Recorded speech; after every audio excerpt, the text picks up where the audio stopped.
Welcome. I'm happy to have you here today.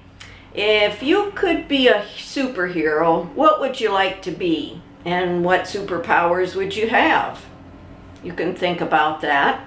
Well, today we're going to talk about a superhero that's in the Bible named David. But first, Dr. Drum wants to teach us a new song. Good morning, girls and boys. This is Dr. Drum again, and it's Sunday morning, and we're going to learn a new song today. And it's called My God is So Big. And I'm going to sing it through once, and then we'll break it down and practice it together. The words are very easy. So you'll listen to it once, and then we'll sing it together. My God is so big, so strong and so mighty, there's nothing my God cannot do. My God is so big, so strong and so mighty, there's nothing my God cannot do. He made the trees, He made the seas, He made the elephant too. My God is so big, so strong and so mighty, there's nothing my God cannot do for you. Okay, now, the words, as I said, are very easy. My God is so big, so strong and so mighty, there's nothing my God cannot do. And then we repeat that again. And then we get to a section, He made the trees and He made the seas. He made the elephant too, because he's big and strong. My God is so big, so strong, and so mighty, there's nothing my God cannot do for you. So, let's do it together. We'll sing it a couple times. Ready? My God is so big, so strong, and so mighty, there's nothing my God cannot do. My God is so big, so strong and so mighty, there's nothing my God cannot do. He made the trees, He made the seas, He made the elephant too. My God is so big, so strong and so mighty, there's nothing my God cannot do for you. Okay, let's do it again. Very, very good singing. My God is so big, so strong and so mighty, there's nothing my God cannot do. My God is so big, so strong and so mighty, there's nothing my God cannot do. He made the trees, He made the trees, He made the seas, He made the elephant too. My God is so big, so strong and so mighty, there's nothing my God cannot do for you. Very, very good. Have a good Sunday school lesson. Bye-bye now. Hello again. I'm here now to do our Bible lesson. That was a fun song that Dr. Drum taught us, wasn't it? We'll have to try that one another time. But today we're going to learn the story about David and Goliath. You probably have heard this story before, but let's go through it again. There might be something else that you learn this time. So I'm going to first read the story out of the Spark Bible. If anybody has it, you can go to page 130 and listen and read along with me. Sorry I couldn't be here to see you on Zoom today, but this will still be a nice lesson. So, King Saul, who is this king here in the purple robe, King Saul and his army looked out from their mountain hideout. Their enemies, the Philistines, were camped on the opposite mountain. In the valley between stood Goliath, the tallest man Saul had ever seen. Who will fight me? Goliath roared, waving his spear. Who can face the mighty Goliath? He shouted, lifting his sword. Saul and his army were afraid. They could not win against the Philistines. They could not beat Goliath. Surely they would be captured and become slaves. A beam of sunlight bounced off of Goliath's bronze helmet. His voice shook the leaves in the trees. All the birds hid behind their branches. Send out your best warrior, Goliath ordered. "Let him fight against me. If I win, you will be our slaves. If your soldier wins, we will serve you and your God." Saul waited. No one stepped forward to take Goliath's challenge. Saul felt a small tug on his sleeve. Looking down, he saw David, a young shepherd boy. "I will do it, King Saul," David said. "I will fight Goliath." "You are a boy. How can you beat a gigantic man like Goliath?" Saul turned to go. Here's what Goliath looked like. Look how big he is, and look how small David is over here.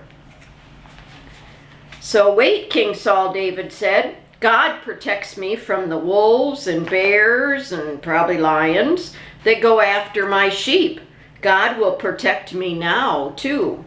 David reached down and picked up 5 smooth stones. With his right hand, he carried the same sling. It's like a piece of leather that he used just to flip the rocks. He carried the same sling he used to chase away the wolves and wild animals. Saul patted David's head and pointed down the rocky path leading to the valley. Goliath laughed when he saw David. "You are the warrior they send out against me?" Ha ha ha. David slipped his hand into his pouch and selected a stone. "I am not afraid of your spear and sword, Goliath," David said. "God will help me." David rushed toward Goliath, swinging his sling. The smooth stone fell through the air and hit Goliath in the forehead. Uh-oh, down he went. Look at his big feet here. The feet even look bigger than David, don't they? Down, down, down, Goliath fell. Down fell his sword. Down fell his spear. Down fell his mighty shield. David picked up Goliath's bronze helmet from the ground and held it high in the air. Saul and all his soldiers rose up with a shout. David, a small shepherd boy, had beaten the mighty Goliath. When the Philistines saw that Goliath had fallen, they were afraid and ran away. Trusting in God gave David courage when he needed it most. My goodness. So that's how he went out to fight against Goliath with 5 stones. Kind of like the ones I have here in my hands. I hope you can see them. 5 stones I've got. And based on this picture here that we had of Goliath, if David had 5 stones and Goliath was a warrior, a fighter, can you see 5 things that he has that David doesn't have? Because he knew he could beat King Saul's army because he was such a warrior. He talked about his spear. And it said he had a sword, but I don't see the sword on this picture. There's also this shield that he used to protect himself from anybody else's sword. He's got a helmet that David said held up at the end when he knocked him over. And I see that he's so big, so much taller than David. Those are the things that he had. And yes, David had 5 stones. I think he only used 1. But what was the other one special thing that he had that helped him? I bet Mariella said God. He trusted God, didn't he? Because he knew that that's what he should do. So that's the story from the Bible, from the Spark Bible. Now, Mariella and Tobias and anybody else in Kindergarten-6th that joined us today can pick up their pamphlet, and on the front there's a little thing that we're going to do. We're going to read the front and make some faces. You see if you can figure out what kind of a face somebody would have if this was happening. So it says, David trusts in God. King Saul and his army had to fight the Philistines. The Philistines had a warrior named Goliath. He was the tallest man anyone had ever seen. David was willing to fight Goliath. David trusted God to protect him. Okay, so now, King Saul felt scared. How do you look when you're scared? You kind of maybe hunch your shoulders and maybe even shake a little bit because you're scared. And Saul felt scared of the Philistine army. Goliath felt proud of his height and strength. What would you look like if you were proud? Stand with your shoulders nice and broad and say, "Yep, I am very strong." Excuse me. David felt brave when he faced Goliath. I wonder what kind of face you could do if you were brave. Would you kind of be like Goliath, who said he was strong and knew he could do it? You would just kind of be real calm and say, "Yep, I can do this because I'm brave." The Israelites felt happy after David beat Goliath. Now I know what kind of face to make when people are happy. Ooh, I smile a lot, right? But the Philistines, the other people that were with Goliath, they felt upset when they lost the battle. Do you think they were smiling?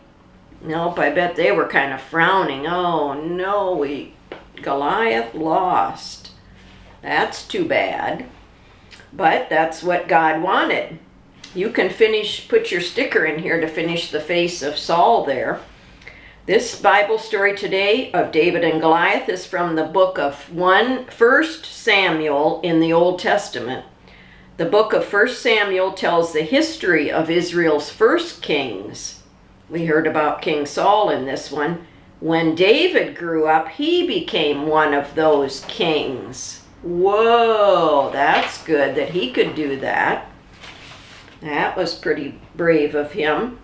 Now you guys in 3rd through 6th grade, Max and Bobby, if you're with me today, and Charlotte and Caitlin, we're going to read this story here, or I'll read it. You can read along. Who is Afraid of Virginia Cat?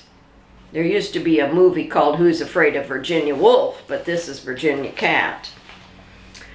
"Dad's tail is caught in a trap," cried Pip. Her brothers and sisters, all bigger and older than she, came rushing to meet her on the kitchen counter.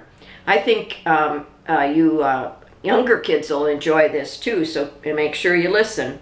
"Daddy," cried one of her brothers. One of her sisters squeaked, "Virginia's coming."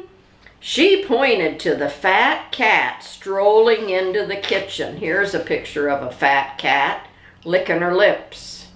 Who do you think is caught in that trap? The daddy of somebody. We'll think about that when we get to the bottom. She pointed to the fat cat. They shrieked as Virginia spotted their father and came stalking towards him, walking kind of slow. They cried and hid their eyes from the terrible scene unfolding on the kitchen floor. Oh, they're worried. "I have an idea," said Pip, scurrying up to an object on the other end of the counter. Her oldest brother asked, "What is that thing?"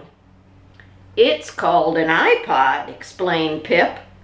"It's connected to speakers. I've seen how the humans use it." So now I'd like the 3rd through 6th grade to get their pamphlet. Says David and Goliath on it. Should be ready for today. And on the front we got a couple of "I wonder" statements. I wonder if David got nervous. I don't think so, since he really trusted God. Why David took 5 smooth stones. Don't know. What David's brothers thought after their little brother killed Goliath. I think they'd be pretty proud of him. So then we've got this story called Who is Afraid of Virginia Cat? And you listen to the story, both you younger kids too listen, even though it's not on your pamphlet, you can listen to the story. Dad's tail is caught in a trap, cried Pip, Her brothers and sisters, all bigger and older than she, came running to meet her on the kitchen counter. "Daddy!" cried one of her brothers. One of her sisters squeaked, "Virginia's coming!" She pointed to the fat cat strolling into the kitchen. Can you see that fat gray cat there? Is a picture of one of them, or of what could have been the one that came there. They shrieked as Virginia spotted their father and began stalking toward him. They cried and hid their eyes from the terrible scene unfolding on the kitchen floor. "I have an idea," said Pip, scurrying to an object on the other end of the counter. Her oldest brother asked, "What's that thing?" "It's called an iPod," explained Pip. "It's connected to speakers. I've seen how the humans use it."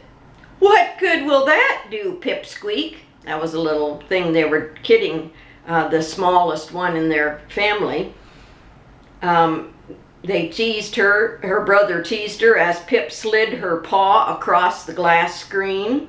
The others were amazed as pictures of humans and musical instruments glided past. She passed pictures of several animals, stopping at a dog. She pushed the play button and jumped to the floor. Loud barks and growls filled the kitchen. Virginia Cat yowled and raced away. Pip ran toward her father, picking up a toothpick on the way. Using it as a lever, she pried the trap open just far enough to free him. So what was that whole family were mice. I didn't even see that little mouse right there. Sorry, I put my finger on it. That's who Pip and her brothers and sisters were. The mouse got caught in the trap and the cat was coming. Uh-oh. That wouldn't be a good thing. Now, while we're on this same little pamphlet for the 3rd through 6th graders, Bobby and Max and Caitlin and Charlotte, if you're there, there's something that says, picture this. Page 2. Some of these items are in today's Bible story and some aren't. Circle the items that did appear in the story. You guys will have to try and figure this out. I think there was a giraffe in that story, wasn't there? No, so don't circle that one. You can tell it's the words that were in there, not necessarily just the pictures. You have to remember the words. Or if you want to, you can go back to your Bible and check that. So circle the ones that were in the story. And then Marielle and Tobias and any other kindergarten through 2nd graders that are with us today, let's go back to your pamphlet on page 2 on the inside. It says, "My shield. David was brave because he knew that God was by his side. He did not have a shield or a spear like Goliath did. He only had a sling. David trusted God to protect him. Says God is with me too. This shield, that shape of it, the white shape, will remind me that God is always by my side. I can trust God just like David did." So in the middle, you're supposed to put God is with and print your name. I didn't print my name on there. And if you'd like to color this big white shield, you could color it. Here's a picture of David down here. You can color that a bit while I read some things. It's on the 3rd through 6th grade pamphlet up at the top of page 3. It says, "Fun facts. It is believed that David was about 13 years old when he caught Goliath, which means he's probably older than any of you that are listening to this story. The youngest person to graduate from college was 10 years old. I haven't heard that. That's pretty young. And if some of you are 10 years old, if you graduated from college, must have been a really smart person. King Tut was just 13 when he became king. That's another king that's back in Egypt, King Tut, who I think they built the pyramids to bury him in.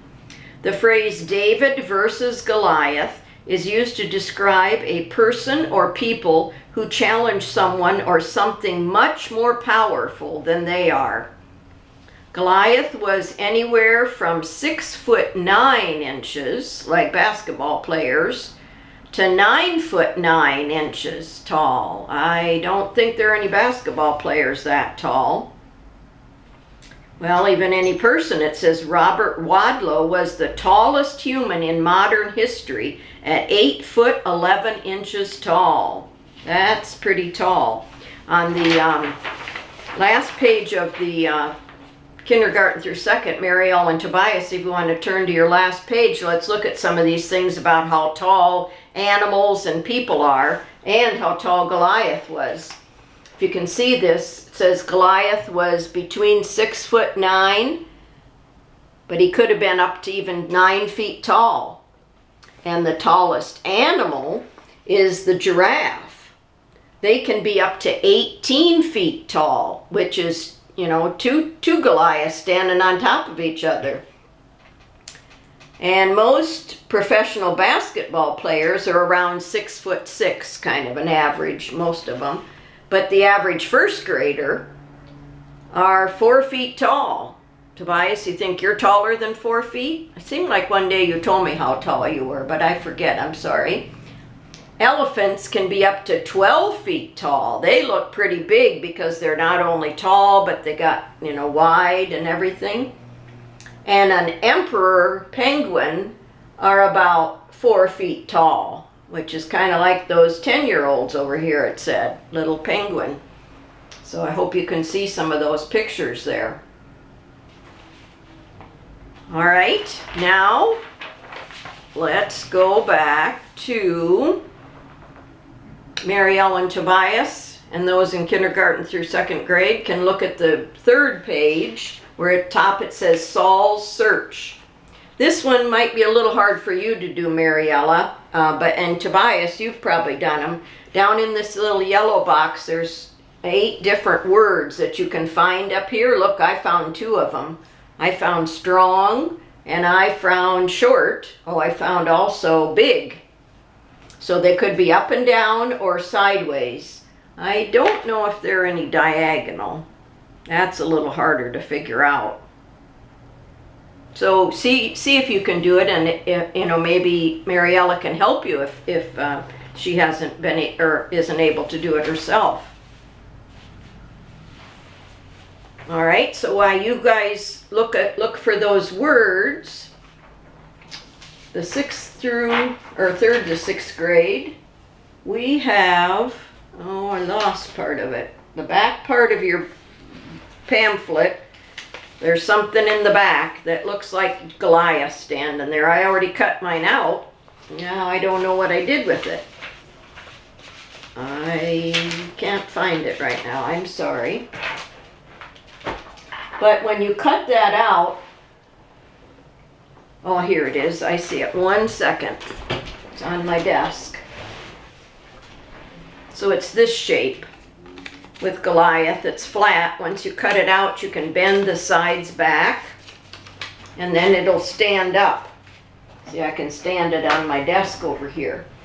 And then what they want you to do is to see if you can knock it down. Not with real stones like this. That wouldn't be very good, especially in the house, but with little pieces of paper. What I did was I just tore pieces of paper and scrunched them up like this. And then if you've done that where you set it on the, you know, probably in front of Goliath, put it on the thing and then flip your finger. That's why I didn't want to do that little project. You guys probably can do it better than me. It landed back by my sewing machine, so I'll have to go look for it in a little bit. But that's just something to show you, you know, see if you can do it to knock down. There, I just threw it and I knocked him down. Goliath is strong, but whoops, my little stone can still knock him down. Okay?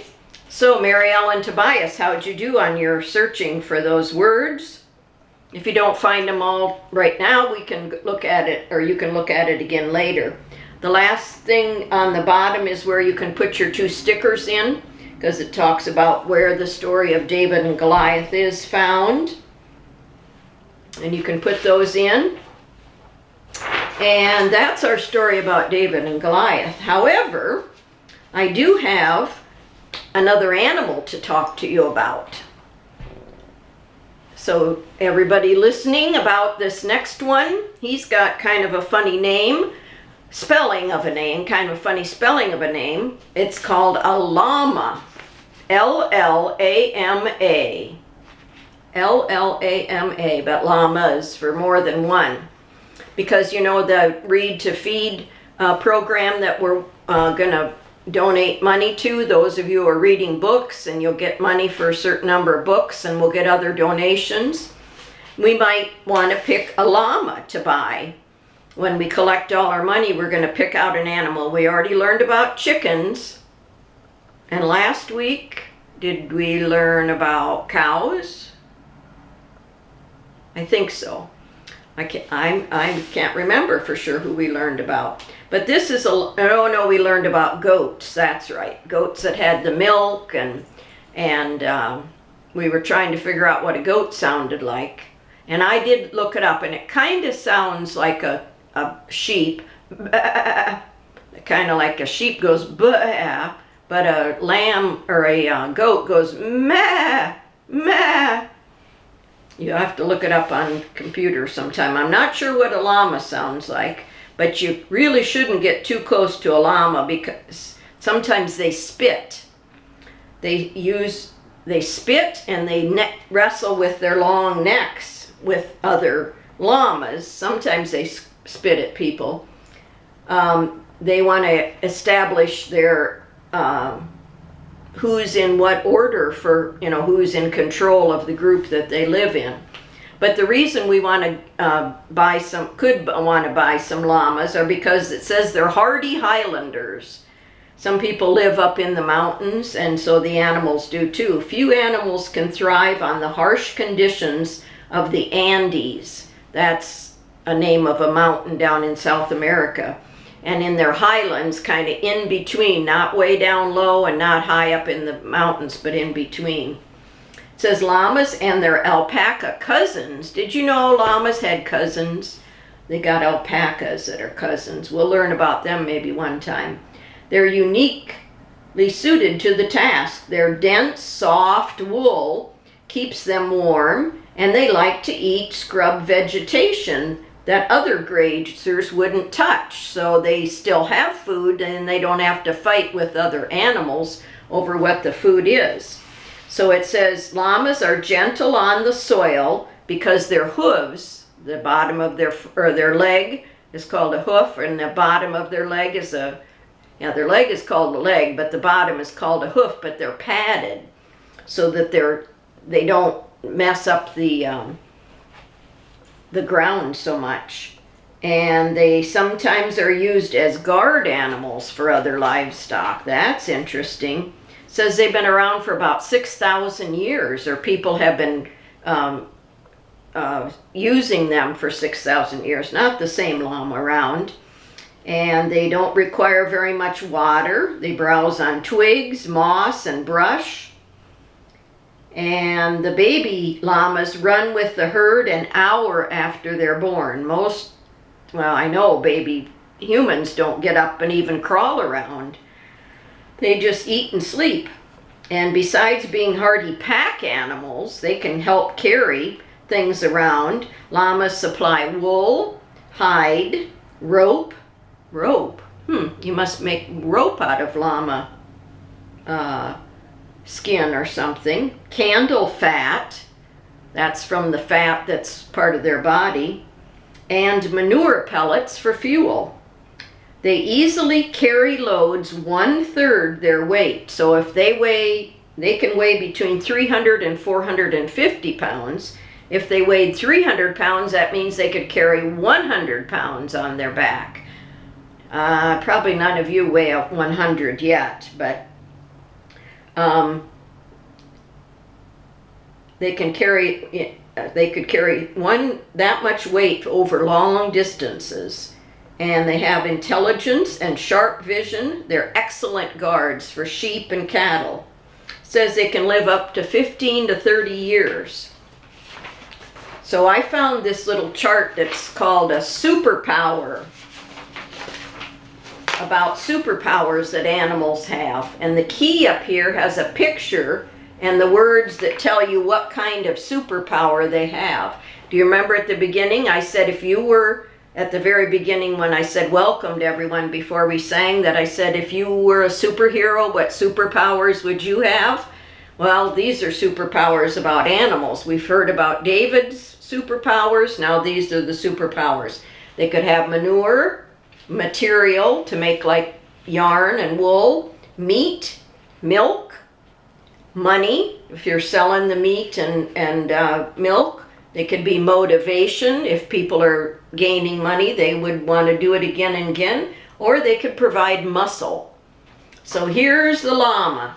Llamas are hardy and great because they can survive in harsh climates and they can carry heavy loads over long distances. There's a llama. And look, he's good for those manure pellets, they said. Good for the fur to make yarn. They have meat. They can have meat. You can provide meat and they can provide milk. Provides money to people because if they're either selling the baby llamas to another family or selling their milk and meat or the yarn or maybe even the little pellets that come out. And when you start earning money, then you get a motivation that you want to keep going and doing this. And they provide muscle. Remember it said they could carry, if it's a 300-pound llama, it can carry 100 pounds, up to 100. It could carry less too, but carry that. So they're a pretty good animal, aren't they? Do they have all of the superpowers? They sure do. They have all these superpowers that they've been talking about in this heifer project. So that's the information I have for you today. Now, I'd like you to join with me in a prayer, but I have to have your help with this, and I won't be able to hear you, so I hope you say it. I'm going to start and say a phrase, and when I point to you, you say, "You're not kidding, God." Things that maybe God does, and we can say, "You're not kidding, God." You really can do those things. Okay? So you can fold your hands, but I guess you'll have to look at me to see if I'm pointing at you, at any of you. Dear God, we know that you do amazing things that make people say, "You're not kidding, God." You make this world and everything in it. You're not kidding, God. Sometimes you use us humans to do great things for you. You're not kidding, God. You had a kid like David defeat a powerful warrior like Goliath. You're not kidding, God. And you will use each of us to do great things for you. You're not kidding, God. Amen. Thank you. I'll see you next week.